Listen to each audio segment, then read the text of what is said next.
Special thanks to Danielle and Shano for filling in for me Wednesday, Thursday, Friday of last week. It was a remarkable week. On Thursday, I went to a meeting about climate change and the United Nations and a few other things that's sort of an off-the-record meeting. But then there was an on-the-record event that Norman Lear and I went to, and there's an article about it over at Vanity Fair right now, and it's titled "Mark Ruffalo Calls Out Governor Jerry Brown Over LA's Urban Drilling." But here's the story.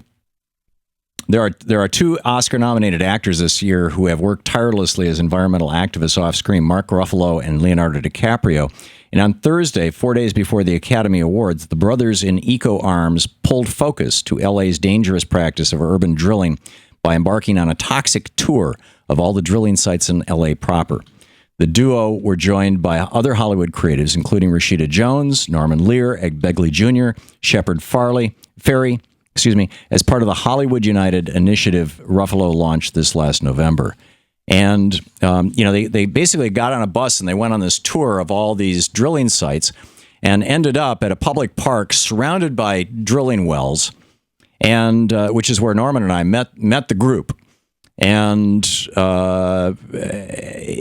it was fascinating.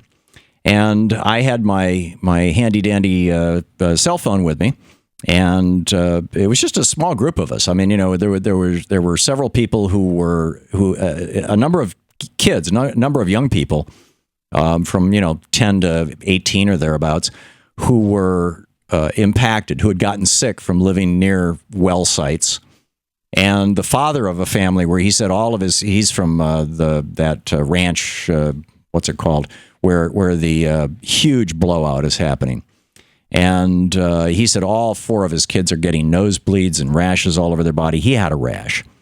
And so anyhow, with my cell phone camera, here is just a little riff that Mark Ruffalo was doing, 3 feet in front of me as we were standing on this hillside.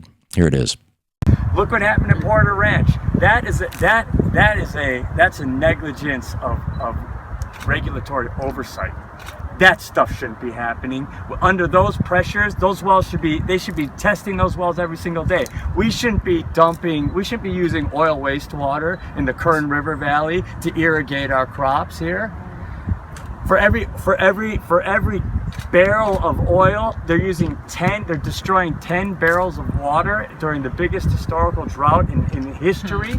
We want responsible leadership towards changing California from a fossil fuel paradigm to a renewable energy paradigm. There you go, Mark Ruffalo, a good guy. He's been on the program before, and we'll have him on again. And then Leo, during his Oscar acceptance speech last night, brought up the topic of climate change, and I know for a fact that he really agonized over getting this speech exactly right, and he did a brilliant job. Here's his acceptance speech. We need to support leaders around the world who do not speak for the big polluters or the big corporations, but who speak for all of humanity, for the indigenous people of the world, for the billions and billions of underprivileged people who will be most affected by this, for our children's children, and for those people out there whose voices have been drowned out by the politics of greed. I thank you all for this amazing award tonight. Let us not take this planet for granted. I do not take tonight for granted. Thank you so very much. That was great. To watch more clips from our programs, hit the Watch More Videos button over here. And please be sure to hit the handy-dandy subscribe button so you'll always be up to date. Tag, you're it.